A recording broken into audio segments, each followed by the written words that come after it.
Bonjour, je vous présente aujourd'hui une vidéo d'analyse technique de Peugeot tradable à partir de la plateforme de CMC Markets. Comme on peut le voir sur le graphe, Peugeot est admirablement bien orienté. Son parcours me fait penser un petit peu à celui d'Alcatel. Toutes deux ont été massivement vadées, vendues à découvert, l'objet d'une spéculation à la baisse, et il semble se produire un rattrapage très violent et on surperforme les autres actions et l'indice parisien en général. En tout cas, pour l'instant, nous sommes maintenant depuis 3 séances au-dessus d'une moyenne mobile à 20 séances qui est haussière, donc on est clairement en tendance haussière. Les indicateurs techniques sont plutôt bien orientés, avec un stochastique qui croit son signal à la hausse, un momentum positif et un MACD en zone positive. Malheureusement, il est encore sous son signal. On pourra néanmoins s'alarmer de la présence d'une triple divergence baissière sur le MACD, sur le momentum et sur le stochastique, puisque comme on peut le voir, on a fait des plus hauts sur les cours, pendant que sur les indicateurs, ce n'est pas le cas. Donc sans que ce soit un élément suffisant pour vendre à découvert la valeur Peugeot, il faut savoir que si vous achetez maintenant, vous achetez dans un contexte quand même techniquement un petit peu complexe. Alors si on regarde ce qui s'est passé, il nous faut surtout remonter d'unité de temps, aller en hebdomadaire à moyen terme, parce que tous les objectifs haussiers ayant été touchés, on a besoin de prendre un petit peu de recul. Alors ici, donc chaque bougie correspond à une semaine de cotation, et ça, c'est la moyenne mobile à 20 semaines. De manière générale, vous voyez bien que tant qu'on était en dessous de la moyenne mobile à 20 semaines, qui était décroissante, on était dans un état de grande vulnérabilité.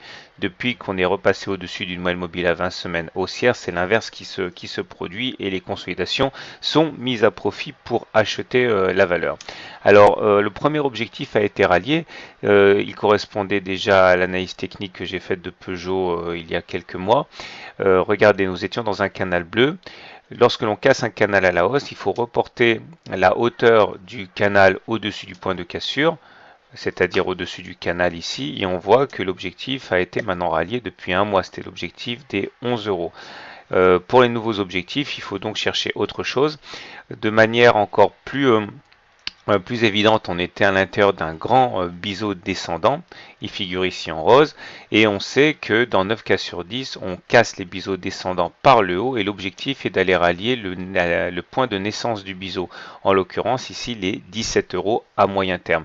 Il est évident qu'on ne va pas y aller cette semaine ni la semaine prochaine, mais théoriquement c'est l'objectif que l'on vise lorsque l'on casse un biseau descendant à la hausse. Donc peut-être que c'est pour d'ici quelques mois. En tout cas, cet objectif est valable tant que l'on se maintient au-dessus du point de cassure du biseau, à savoir les 4,41 euros. Ok, donc ça laisse de la marge pour atteindre cet objectif. Maintenant, si on veut s'intéresser pour les traders à court terme, alors il faut plutôt regarder autre chose. Je vais l'expliquer. Donc en unité de temps journalière, c'est-à-dire qu'ici chaque bougie correspond à une séance de cotation, on voit que les choses sont également très bien orientées. Regardez plutôt, nous sommes en train d'évoluer dans ce canal bleu, et vous savez comment ça fonctionne. Si on casse le canal bleu par le haut, il faudrait dans ce cas reporter toute la largeur du canal au-dessus du point de cassure, ce qui donnerait un objectif dynamique, mais au moins de 16 à 17 euros.